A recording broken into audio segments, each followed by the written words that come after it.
Shalom, selamat pagi saudaraku. Bertobatlah, jangan berbuat dosa lagi. Dalam Yohanes 5 ayat 14. Kemudian Yesus bertemu dengan dia dalam bait Allah lalu berkata kepadanya, "Engkau telah sembuh, jangan berbuat dosa lagi, supaya padamu jangan terjadi yang lebih buruk." Perkataan di atas Tuhan Yesus sampaikan kepada seorang yang sudah disembuhkan, di mana sebelumnya orang itu lumpuh selama 38 tahun yang terbaring di serambi kolam Bethesda.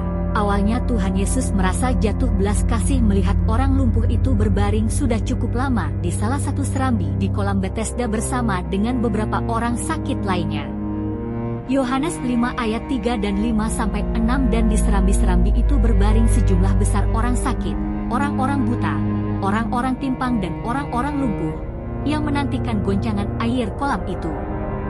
Di situ ada seorang yang sudah 38 tahun lamanya sakit. Ketika Yesus melihat orang itu berbaring di situ dan karena ia tahu bahwa ia telah lama dalam keadaan itu, berkatalah ia kepadanya, "Maukah engkau sembuh?"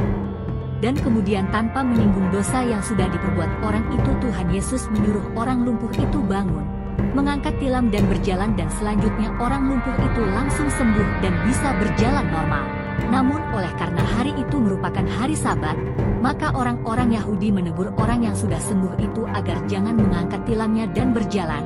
Namun orang itu menjawab dan mengalihkan kesalahan kepada Tuhan Yesus dengan berkata, Yohanes 5 ayat 11. Akan tetapi ia menjawab mereka, "Orang yang telah menyembuhkan aku, dia yang mengatakan kepadaku, angkatlah tilammu dan berjalanlah." Oleh karena orang itu takut dihukum oleh orang Yahudi karena melanggar ketentuan Sabat.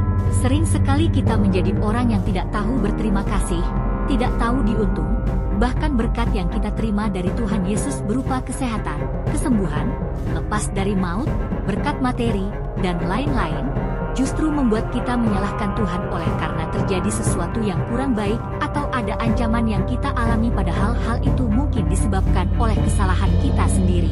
Itulah sebabnya ketika orang itu bertemu Tuhan Yesus di bait Allah, Tuhan Yesus berkata, kemudian Yesus bertemu dengan dia dalam bait Allah lalu berkata kepadanya, "Engkau telah sembuh, jangan berbuat dosa lagi, supaya padamu jangan terjadi yang lebih buruk." Yohanes 5 ayat 14. Sadarilah bahwa Tuhan Yesus sungguh baik, sangat baik dan teramat baik memperhatikan, menyembuhkan, memulihkan keadaan kita, bahkan yang paling dahsyat lagi, sudah menanggung dosa-dosa kita di atas kayu salib sehingga kita yang percaya tidak binasa melainkan beroleh hidup yang kekal.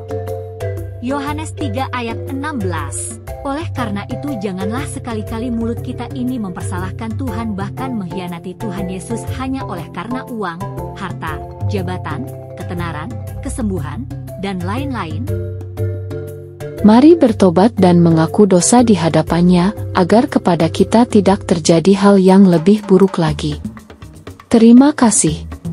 Tuhan Yesus memberkati.